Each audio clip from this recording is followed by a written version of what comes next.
Praise lord. Good morning. ప్రభువైన యేసుక్రీస్తు నామంలో ఈ ఉదయకాలపు శుభవందనాలు మీ అందరికీ తెలియచెప్తున్నాను. అమ్మా, అందరూ బాగున్నారా? ఎలా ఉన్నారు?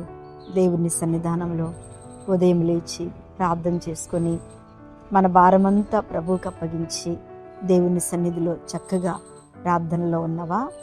ఈరోజు ఏమన్నా బాధ కలిగే విషయాన్ని, దుఃఖకరమైన కార్యాన్ని చూసావా? ఏం కాదు, ఇక దేవుని చిత్తం. ఈరోజు నిజంగా నిన్నటి దినమున మాకు బాగా నాతో పాటు కలిసి, అంటే నేను పరిచర్యలో ముందుకొచ్చి అక్కడ ఒక సంఘాన్ని స్థాపించిన అక్క అన్నయ్య చాలా ఆయన ప్రేమగలడు. ఆ సంఘం కూడా మా ద్వారా అక్కడ అంటే స్థాపించబడింది ఫస్ట్లో. ఇప్పుడు వారు సేవ చేసుకుంటున్నారు. అన్న సడన్గా హార్ట్ అటాక్ వచ్చి చనిపోవడం జరిగింది. నిజంగా అంత 10 గంటల వరకు బాగానే ఉన్నాడు, 11 వరకు సడన్గా నొప్పి రావడం, ఆసుపత్రికి వెళ్ళి తీసుకురావడం. ఒక 1/2 అవర్ కూడా పట్టలేదు.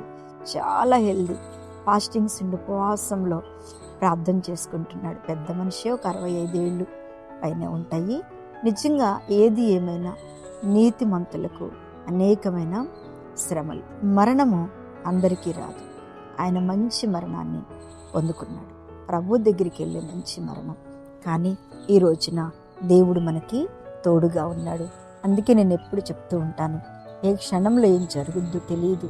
ఈరోజు ఆరోగ్యంగా ఉన్నాను, లేకపోతే ఈరోజు సంతోషంగా ఉన్నాను, నేనేం చేయకపోయినా పర్వాలేదు అనుకోవద్దు. ఏ రోజు ఏం జరుగుతుందో మనకి తెలియదు. ఆమేన్, హల్లెలూయా. సిద్ధపడి ఉండటం, ప్రార్థన చేసుకుని దేవుళ్ళో నిలిచి ఉండటం మనకెంతో ఆశీర్వాదం. ఆమేన్. మొదటి సమూయేలు గ్రంథం. ఈరోజు దేవుని యొక్క వాగ్దానం. మొదటి సమూయేలు గ్రంథము 1వ అధ్యాయము 11వ వచనాన్ని చదువుతున్నాను. సైన్యములకు అధిపతి యెహోవా, నీ సేవకురాలైన నాకు కలిగి ఉన్న శ్రమను చూసి నీ సేవకురాలనైన నన్ను మరొక జ్ఞాపకం చేసుకును.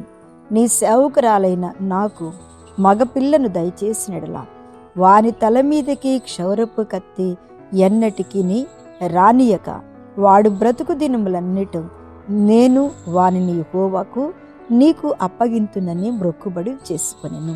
దేవుని బిడ్డలారా, ఇక్కడ మనం ఎంత బాగా తెలుసంటే, అన్న ప్రార్థన అంటే ఎవరైనా సంఘంలో కానీ విశ్వాసులు కానీ ఎవరైనా చెప్పగలరు. కానీ 2 అద్భుతమైన మాటలు. ఆమె నీ సేవకురాలైన నన్ను మరొక జ్ఞాపకం చేసుకున్న ఎడల నేనేం చేయబోతున్నానో తెలుసా? నాకు ఒకవేళ నీవు మగబిడ్డనే దయచేస్తే ప్రభువా, అతని తల మీద క్షౌరపు కత్తి, పుట్టెంటుకలు కానీ అతడి భూమి మీద బ్రతికినంత కాలము ఆ ఎంట్రుకల మీద కత్తి పెట్టను. వాడు బ్రతుకు దినములన్నిట నేను వారిని యెహోవానైన నీకే నేను అప్పగిస్తాను అని చెప్పి మొక్కుబడి చేసుకుంది. అయితే 3వ వ్యక్తి ఎవరో తెలుసా? దేవుడు. ఆమె కన్నీరు ఒకటి, మొక్కుబడి మూడోది ఎవరో తెలుసా? దేవుడు ఈమె ప్రార్థన వింటూ ఈమె మీద దేవునికి నమ్మకం కలిగింది కదా. ఎంత నమ్మకం కలిగిందంటే, అద్భుతమైన నమ్మకము ఈమె మీద దేవునికి కలిగింది. ఎందుకు ఇంత నమ్మకము ఆమె కలిగింది అంటే, ఆమె ఖచ్చితంగా మాట ఇచ్చితే నెరవేర్చేది. మాట చెప్పింది అంటే చేస్తారు. కొంతమంది చూడండి, వాళ్ళు మాట ఇచ్చారు అంటే వాళ్ళు ఖచ్చితంగా చేస్తారు. వారు మాట ఇవ్వలేదు, చేయలేను అంటే వాళ్ళు చేయరు అని ఒక ఖచ్చితమైన మాట. ప్రభు ఆమె ప్రార్థన మీద విశ్వాసించాడు, ఆమె మొక్కుబడి మీద విశ్వాసం ఉంచాడు. ఆమె చేస్తుంది అనే నమ్మకాన్ని ఆ 3వ వ్యక్తి అయిన మన ప్రభు అయిన యేసు తెలుసుకున్నాడు. అందుకని చూడండి, ఆమె మొక్కుబడి చేసుకుని యెహోవా సన్నిధిని ప్రార్థన చేయొచ్చు. ఏలి ఆమె నోరు కనిపెట్టుచుండెను. అస్సలు ఎవ్వరు చూసినా పట్టించుకోవట్లేదు.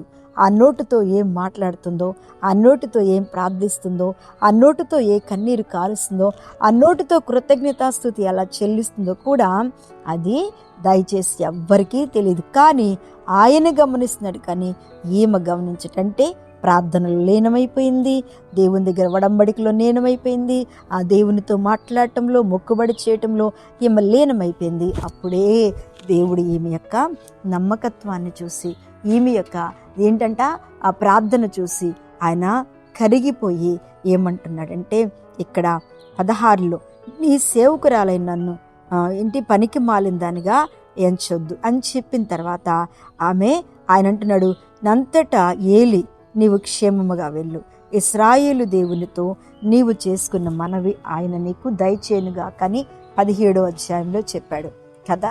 ఏంటి ఆయన మనవి, ఆమె మనవి దేవుడు విన్నాడు అని దైవ సేవకుల్లో నుంచి, ఆ ఏలి ప్రవక్తలో నుంచి ఆమెకి చెప్పినప్పుడు ధైర్యముగా విశ్వాసముగా ఆమె వెళ్ళిపోయింది.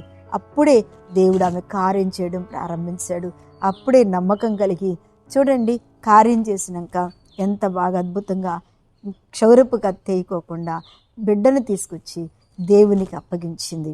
మరొక బిడ్డను అడగలేదు, కావాలని అడగలేదు కాబట్టి దేవుడు ఆమెకు 5 బిడ్డలను ఇచ్చాడు.